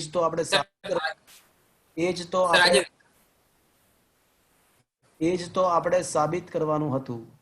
જોઈ શકો છો કે બંને ટુકડાઓ એકબીજાની વિરુદ્ધ દિશામાં છે, કારણ કે વચ્ચે નેગેટિવ સાઇન આવે છે. Is that clear friends? શું આ સમજમાં આવ્યો મિત્રો? હા સર. બોલો શું પૂછો છો? આ જે બંને ટુકડા થાય એમના દળ સમાન હોય પણ શકે ને ના પણ હોઈ શકે ને? હા, તો એવું ક્યાં મેં કીધું છે કે દળ સમાન છે? મેં ક્યાં દળ સમાન બતાવ્યા પણ છે? દળ સમાન હોય શકે ના હોઈ શકે. તો એનો ક્યાં અહીંયા નેગેટિવ તો આવ્યું ને વચ્ચે, અને નેગેટિવ આવી ગયું, પતી ગઈ કે દિશા વિરુદ્ધમાં છે. હા, જો બંને ટુકડાઓના દ્રવ્યમાન સમાન હોત ને તો બંનેની ઝડપ પણ સમાન થાત, વિરુદ્ધ દિશા પણ થાત અને ઝડપ સમાન પણ થઈ જાત. પણ આપણે ક્યાં એવું સાબિત કરવું કે ઝડપ સમાન છે? આપણે માત્ર વિરુદ્ધ દિશામાં છે એવું જ સાબિત કરવું છે. Is that clear? ઓકે.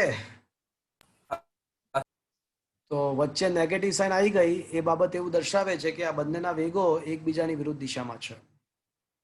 ચલો ક્વેશ્ચન નંબર 19 પર આવો.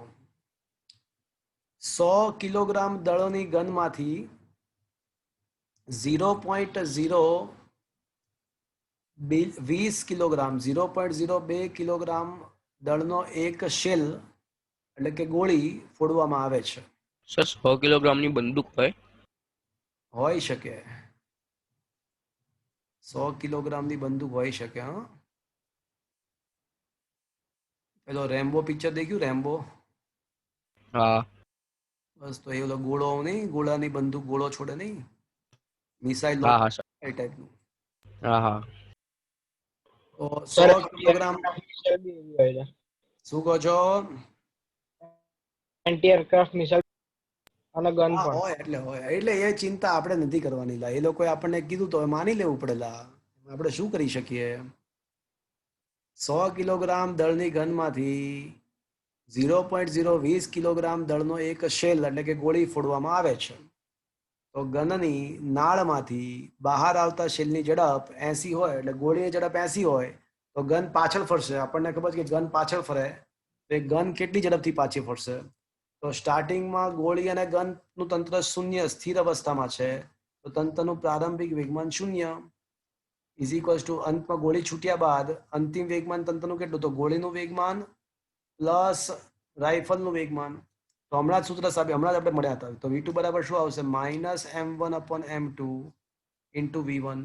હમણાં જ સાબિત કર્યું ને આપણે, એટલે સ્ટેપ ફરીવાર નથી, બધા સ્ટેપ ફરીવાર લખતો નથી. હા, તો -0.02 ગુણ્યા 80 અને ભાગ્યા 100 કરશો એટલે આપણને રાઇફલનું વેગ મળશે ને. આ માઇનસ નિશાની આવે એનો મતલબ શું થયો?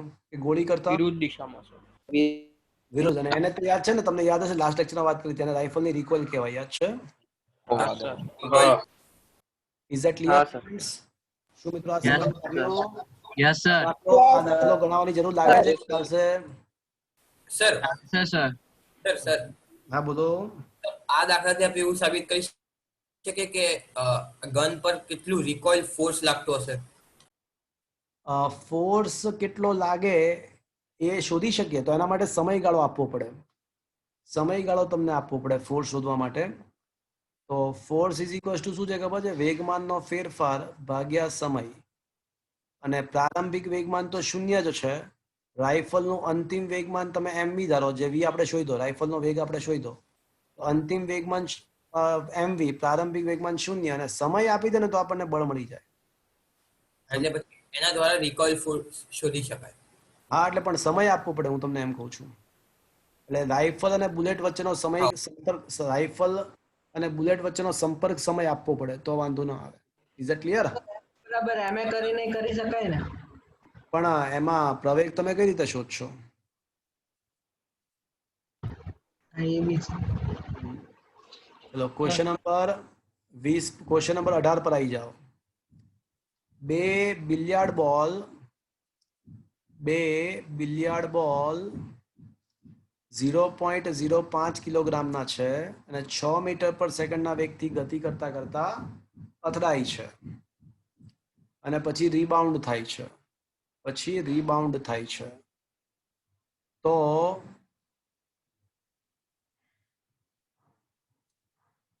દરેક બોલને બીજા વડે કેટલો આઘાત લાગશે? આમાં સોલ્યુશનમાં થોડીક મિસ્ટેકો રહેલી છે. જે નોટ્સ છે ને એમાં થોડીક મિસ્ટેક છે મિત્રો, તો સાંભળો, હું તમને કહું.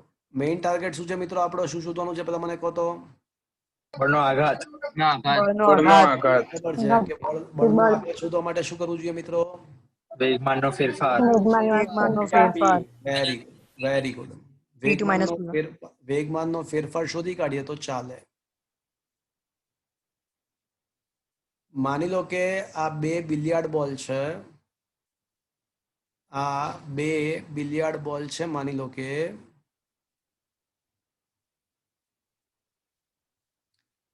આ પ્રારંભમાં તેઓ એકબીજા તરફ ગતિ કરે છે 6 મીટર પર સેકન્ડના વેગથી, ભટકાયા પહેલા. અને ભટકાયા બાદ શું થશે મિત્રો? વિરુદ્ધ દિશામાં જશે. ભટકાયા બાદ બંને વિરુદ્ધ દિશામાં ફરશે. એટલે ભટકાઈ ગયા પછીની અવસ્થા વિચારીએ મિત્રો. ભટકાઈ ગયા પછીની અવસ્થા વિચારીએ તો બંને ગોળાઓના જે વેગ છે ને મિત્રો એ વિરુદ્ધ દિશામાં હશે. શું મિત્રો આ સમજમાં આવ્યું તમને? હા સર. તો આ સંઘાત પહેલા અને આ જે છે એ કઈ આકૃતિ થઈ મિત્રો? સંઘાત એટલે અથડામણ મિત્રો. ચલો હવે ચલો આપણે માત્ર ગોળા એકનો વિચાર કરીએ. તો ગોળા એકનું પ્રારંભિક, આપણા માટે ગોળો એક છે. મારે ગોળા એક પરનો બળનો આઘાત શોધવો છે અને ન્યૂટનના ગતિના ત્રીજા નિયમ અનુસાર ગોળા એક પરનો જે બળનો આઘાત લાગશે ને એટલો જ આઘાત ગોળા બે પર લાગશે, પરંતુ વિરુદ્ધ દિશામાં. કોઈ એકનો શોધી કાઢીએ, કોઈ એકનો શોધી અને પછી ન્યૂટનના નિયમ અનુસાર કહી શકાય કે ભાઈ બંને ગોળા પર એકબીજા પર બળના આઘાત સમાન જ લાગે પરંતુ વિરુદ્ધ દિશામાં લાગશે. એવું લખી નાખવાનું છે. ઓકે, ગોળા એકનું પ્રારંભિક વેગમાન તો એ P1 કહીએ તો P1 બરાબર mv, m તરીકે 0.05 અને વેગ તરીકે 6, તો 0.3 આવશે kg મીટર પ્રતિ સેકન્ડ. ચલો ગોળા એકનું પ્રારંભિક વેગમાન, ગોળો એક પ્રારંભમાં ધન દિશામાં છે અને સંઘાત બાદ ગોળા એકનું અંતિમ વેગમાન, ચલો ગોળા એકનું અંતિમ વેગમાન P ફાઇનલ કરીએ આપણે, P ઇનિશિયલ P ફાઇનલ, તો એ પણ ફરીવાર mv ડેશ, જતી વખતનો વેગ v છે અને પાછા આવતી વખતનો વેગ v ડેશ છે. તો v ડેશ તરીકે શું લખું મિત્રો? 6 જ આવશે, પરંતુ શું લખું તમારે? -6. -6. -0.3 kg મીટર પર સેકન્ડ આવે. આ સમજ્યા મિત્રો? હા સર. હા સર. તો ગોળા એકનો આઘાત, બળનો આઘાત. તો બળનો આઘાત એટલે આપણને ખબર છે કે વેગમાનનો ફેરફાર 2 - p1 -0.3 -0.3 એટલે આન્સર આવશે -0.6 kg મીટર પર સેકન્ડ. એટલે એનું માત્ર મૂલ્ય જ વિચારવાનું હોય. તો બંને ગોળાઓ એકબીજા પર કેટલો આઘાત લગાડશે? 0.6 kg મીટર પર સેકન્ડ જેટલો, પરંતુ પરસ્પર વિરુદ્ધ દિશામાં. વિરુદ્ધ દિશામાં. હવે છે ને તમે છે ને તમારું જે નોટ્સ હોય ને, હું તમને આના સ્ક્રીનશોટ આ પર્ટિક્યુલર આ દાખલાનો સ્ક્રીનશોટ મોકલી આપીશ તમને. અને છે ને તમે તમારી આ નોટ્સની સામેની સાઈડ આ બે આકૃતિઓ દોરી નાખજો. અને અહીંયા આગળ જો એક 0.03 લખ્યું છે, એના બદલે શું આવશે મિત્રો? 0.3. અને અહીંયા પણ શું આવશે? 0.3. અને અહીંયા પહેલા માઇનસ આવશે અને પછી વચ્ચે પ્લસ આવશે, એટલે અહીંયા જવાબ -0.6 આવશે. અને પછી એક સ્ટેપ હજી વધારવાનું કે તેથી માનાંકમાં ડેલ્ટા પી બરાબર શું આવશે? 0.6. Is that clear friends? Yes sir. KG second. બસ પછી બધું બરાબર છે. તો આમ બંને બોલ એકબીજા પર કેટલો બળનો આઘાત લગાડશે? 0.6 અને પરસ્પર વિરુદ્ધ દિશામાં લગાડશે. Is it okay friends? Yes sir. Yes sir. અને આકૃતિ દોરી નાખજો. Okay, okay sir. શું આ સમજમાં આવ્યું મિત્રો? Yes sir. Just a minute હા મિત્રો. હા સર. ચલો એલાર્મ ચાલુ થઈ ગયો છે ને બંધ. ઓકે, તો મિત્રો ક્વેશ્ચન નંબર 20 દેખો. એમાં એવું લખ્યું છે કે બેસ્ટમેન તરફ 54 કિલોમીટર પ્રતિ અવરની ઝડપે એક બોલ આવે છે અને બેટ્સમેન એને 45 ડિગ્રીના ખૂણે ફેંકી દે છે. જે દિશામાંથી આવે છે ત્યાંથી 45 ડિગ્રીએ એ ફેંકે છે. તો બળનો આઘાત શોધવો છે, તો બોલના વેગમાનનો ફેરફાર શોધી કાઢીએ. બોલના વેગમાનનો ફેરફાર તો આપણને બળનો આઘાત મળી જાય. ઓકે મિત્રો, માની લો કે અહીંયા આગળ આપણો વિરાટ કોહલી છે. This is the Kohli.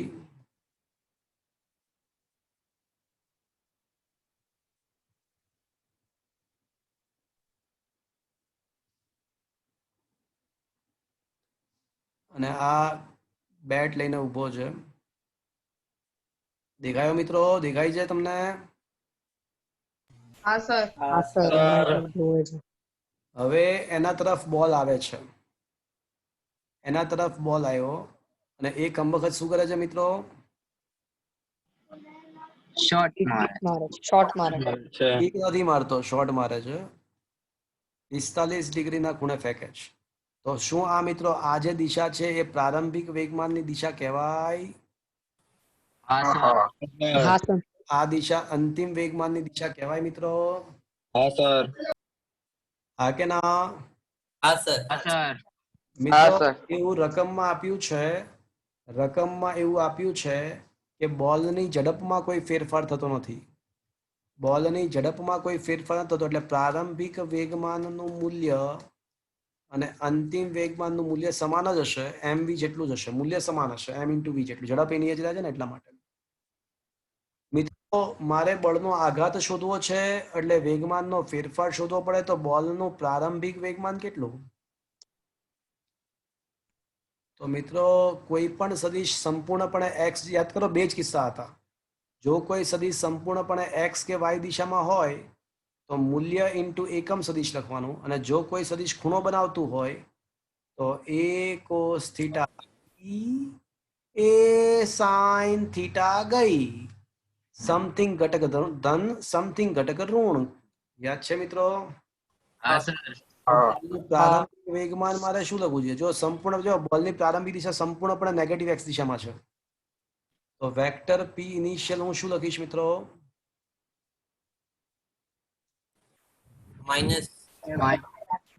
Minus એનું મૂલ્ય mv, પણ કેનાય છે માઇનસ આઈ કેપ. સદિશનું મૂલ્ય તો એમ વેગમાનનું મૂલ્ય તો m ઇન્ટુ v છે, પણ એકમ સદિશ તરીકે માઇનસ આઈ કેપ લખાશે મિત્રો?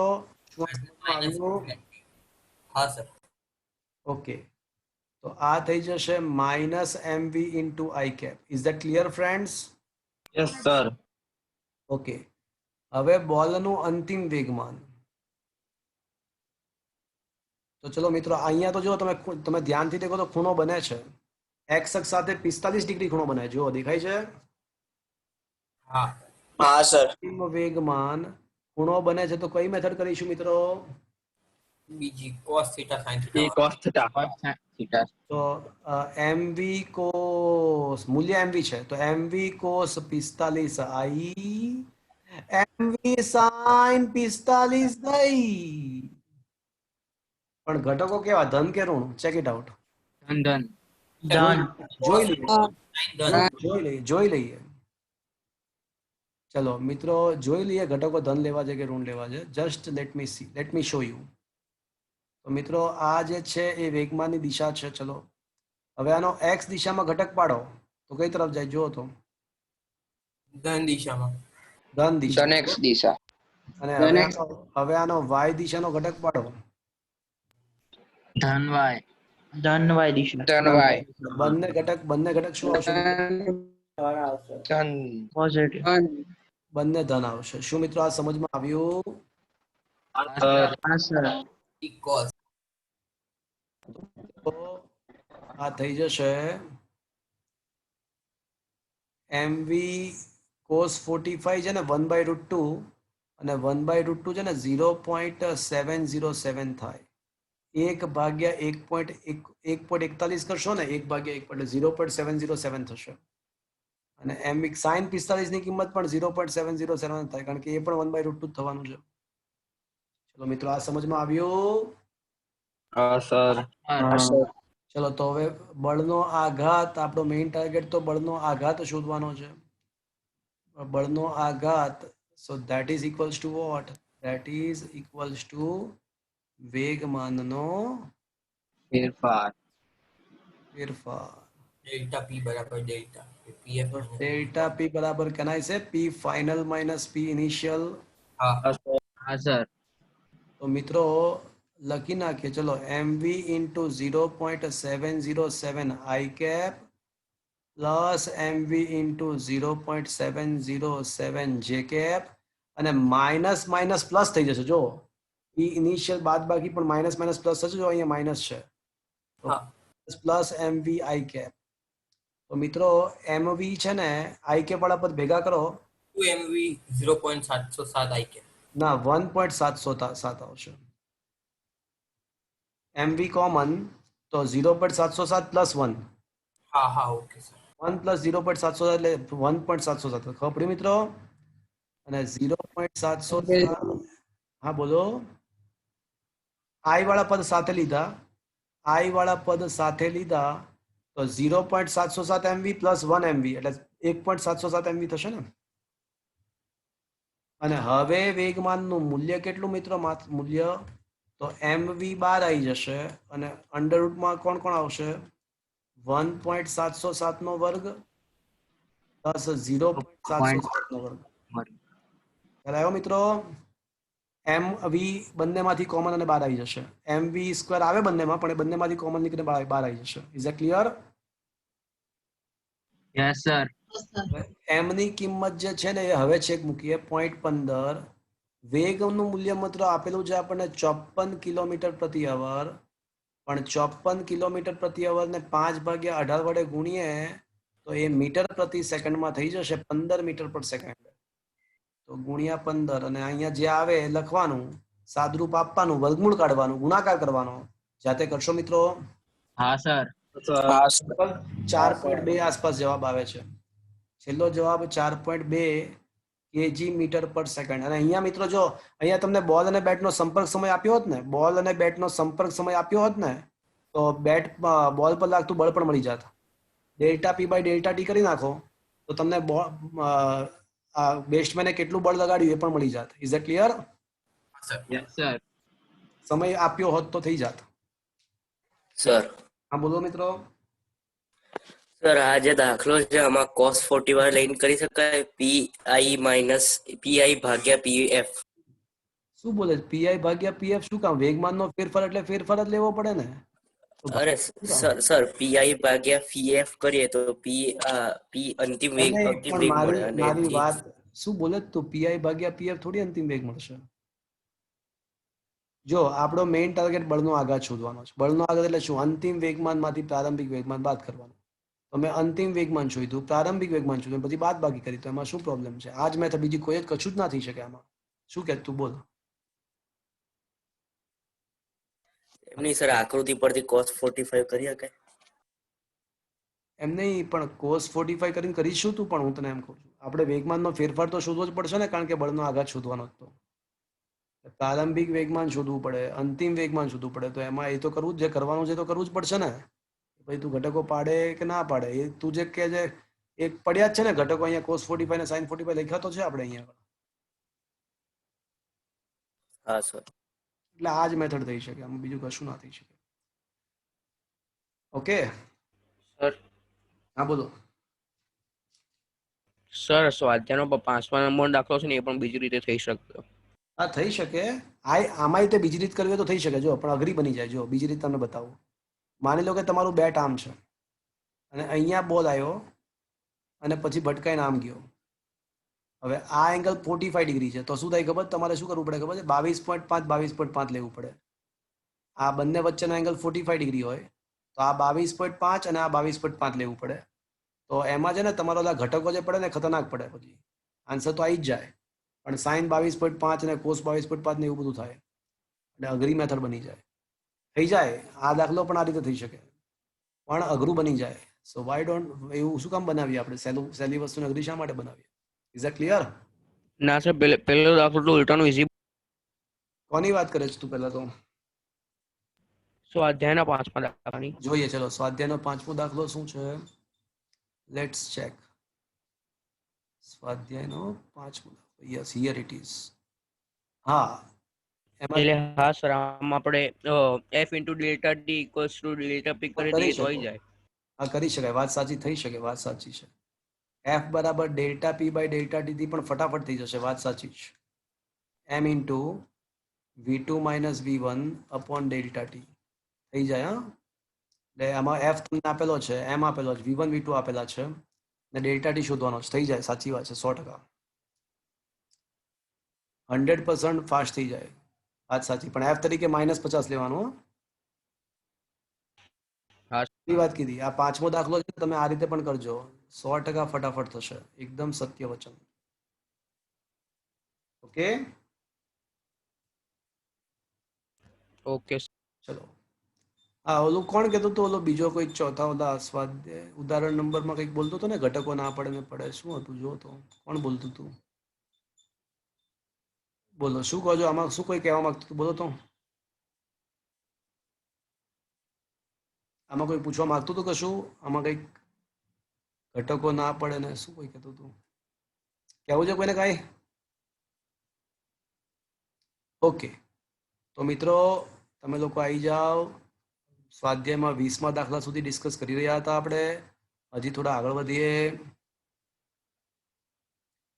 એક સરસ દાખલો લઈએ. ચલો મિત્રો એક દાખલો ગણીશું. હજી 24મા દાખલા પર આવી જાઓ. સ્વાધ્યાયના 24મા દાખલા પર આવી જાઓ. કોઈ જતા નહીં મિત્રો ત્યાં સુધી. ચલો ક્વેશ્ચન નંબર 24.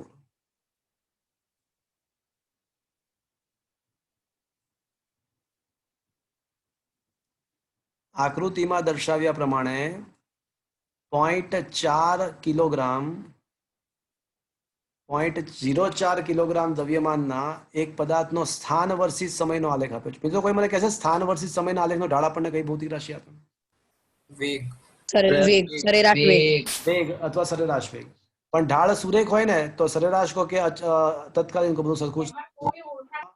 વેગ અચળ હોય તો સ્થાન વર્સિત સમયનો આલેખ આપેલો છે મિત્રો.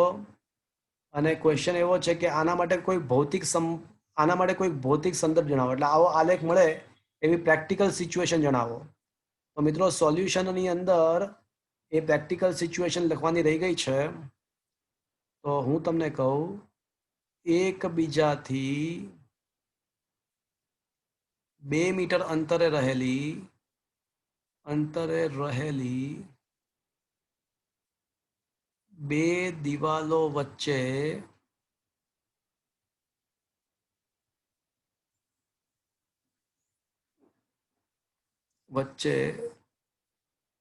સ્થિતિસ્થાપક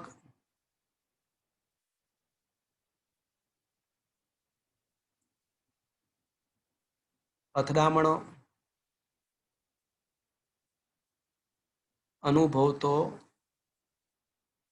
બોલ. એટલે માની લો કે બે દિવાલ છે, આ દિવાલ 1 અને આ દિવાલ 2, અને આ બે દિવાલ વચ્ચેનું અંતર માની લો કે 2 મીટર છે. એટલે આ થઈ જશે x બરાબર 0 અને આ થશે x બરાબર 2.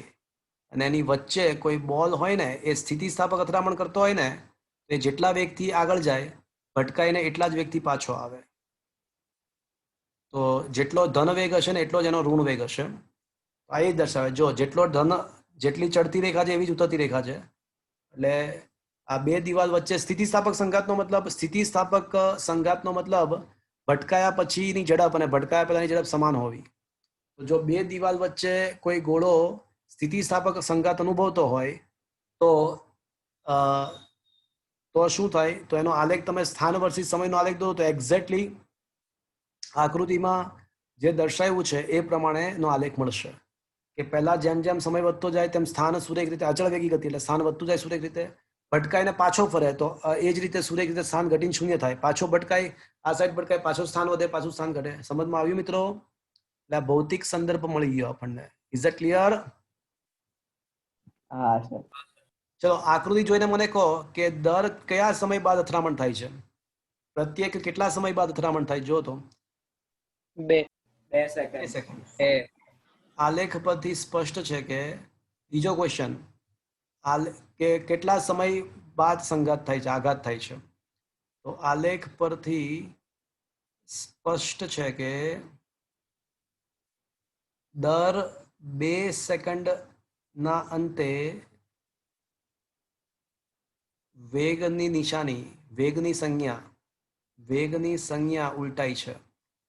વેગ પ્લસનો માઇનસ થયો એનો મતલબ શું થયો? કે ગતિની દિશા ઉલટાઈ છે. વેગની સંજ્ઞા ઉલટાઈ છે, જે દર્શાવે છે કે પ્રત્યેક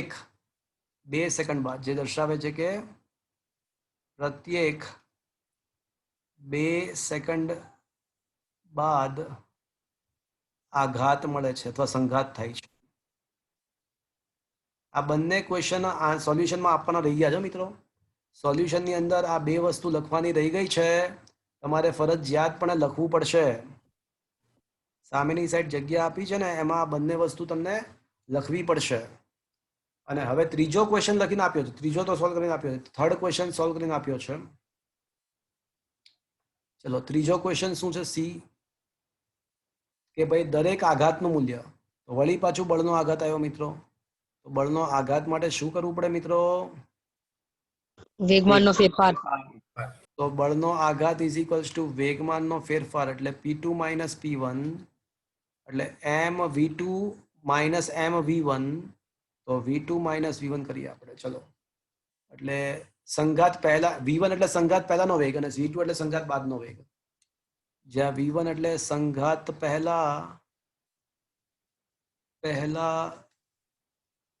વેગ અને v2 એટલે સંઘાત બાદ વેગ. ચલો v1 શોધીએ. તો આપણે છે ને આ સંઘાત અહીંયા આ 2 સેકન્ડે સંઘાત થઈ છે. તો લુક એટ ધ આ પર્ટિક્યુલરલી આપણે 2 સેકન્ડનો સમય લઈએ. આમ તો 2 લઈ શકો, 6 લઈ શકો, 10 પણ લઈ શકો, 14 પણ લઈ શકો, તમારી જે મરજી. પણ 2 સેકન્ડ લઈએ તો v1 એટલે 2 સેકન્ડ પહેલાનો વેગ શોધવો છે. ચલો 2 સેકન્ડ પહેલાનો વેગ એટલે સ્થાનનો ફેરફાર ભાગ્યા સમય કરો તો 2 સેકન્ડ પહેલાના માટે. તો 2 સેકન્ડના પહેલાના સમયગાળામાં જુઓ, સ્થાન 0 થી 2 થાય છે. સ્થાન એટલે વાયામ 0 થી 2 થાય છે. એટલે અંતિમ સ્થાન 2 પ્રારંભિક સ્થાન 0 અને સમય કેટલો લે છે? સમય એટલે એક્સિયામ. સમય કેટલો લાગે છે એમાં? બોલો. 2 સેકન્ડ 0 થી સ્થાન 2 second. થાય જેમાં 2 સેકન્ડ સમય લાગે છે. એટલે પ્રારંભિક વેગ છે ને 1 સેન્ટીમીટરમાં છે મિત્રો, સેન્ટીમીટર પ્રતિ સેકન્ડ. એટલે 10⁻² મીટર પર સેકન્ડ આવશે. 1 સેન્ટીમીટર પ્રતિ સેકન્ડ. ચલો હવે V1 શોધો, હવે V2 શોધીએ મિત્રો. V2 શોધીએ હવે. તો V2 બરાબર સંઘાત બાદ નો વેગ વળી પાછો સ્થાનનો ફેરફાર ભાગ્યા સમય. ચલો હવે 2 સેકન્ડમાં જો પ્રારંભિક સ્થાન 2 હતું અને અંતિમ વાયામ સ્થાન વાયામ છે, સ્થાન એ વાયામ છે. તો પ્રારંભિક સ્થાન 2 હતું અને અંતિમ સ્થાન જો ઘટીને 0 બની ગયું. 2 માંથી 0 થઈ ગયું જો. એટલે સંઘાત બાદ સ્થાનનો ફેરફાર કેટલો છે મિત્રો? કોઈ કહેશે મને? -0 -2 માઇનસ અને સમયગાળો કેટલો લાગે છે? 2 થી 4 એટલે સમય કેટલો લાગ્યો? 2 સેકન્ડ તો આનો જવાબ શું આવશે મિત્રો? -1 સેકન્ડ. એટલે -10⁻² મીટર પર સેકન્ડ આવશે મિત્રો. હા સર હા સર. બસ હવે આ કિંમત ઉપર મૂકી દઈએ. ડાબી બાજુ લખું છું. તો હવે બળનો આઘાત m તરીકે આપણને 0.04 આપ્યું છે. અંતિમ -10⁻² માઇનસ પ્રારંભિક 10⁻². તો આ થઈ જશે -2 ગુણ્યા 0.04 ગુણ્યા 10⁻² ઘાત. એટલે -8 ગુણ્યા 10⁻4 ન્યૂટન ઇન્ટુ સેકન્ડ. માત્ર મૂલ્ય વિચારીએ તો બળના આઘાતનું મૂલ્ય 8 ગુણ્યા 10⁻4 ન્યૂટન ઇન્ટુ સેકન્ડ. શું આ સમજમાં આવ્યું મિત્રો? હા સર તો આ પહેલો A અને B છે ને જવાબમાં લખવાનું રહી ગયું છે. તો તમે ફરજિયાત પણ હું સ્ક્રીનશોટ મોકલાવી દઈશ તમને, પણ છતાં પણ તમે અત્યારે પણ લખી નાખો તો સારું જ છે. શું આ દાખલો સમજમાં આવ્યો મિત્રો? હા સર સ્ક્રીનશોટ તમને મોકલાવી આપીશ. તો શું મિત્રો આજનું લેક્ચર સમજમાં આવ્યો? હા સર. હા સર હા સર તો મિત્રો આજનો સેશન અહીંયા આગળ ફિનિશ્ડ આપણે કરી રહ્યા છીએ. વળી પાછા કાલે JEE અને એઝ પર સ્કેડ્યુલ મળીશું આગળના લેક્ચરોમાં. તમારું એક્સ્ટ્રા લેક્ચર જે સોમવારે છે હવેથી યથાવત રહેશે હંમેશા. તો આજનો સેશન મિત્રો અહીંયા આગળ આપણે અંત કરી રહ્યા છીએ. કોઈને કંઈ પૂછવું છે મિત્રો?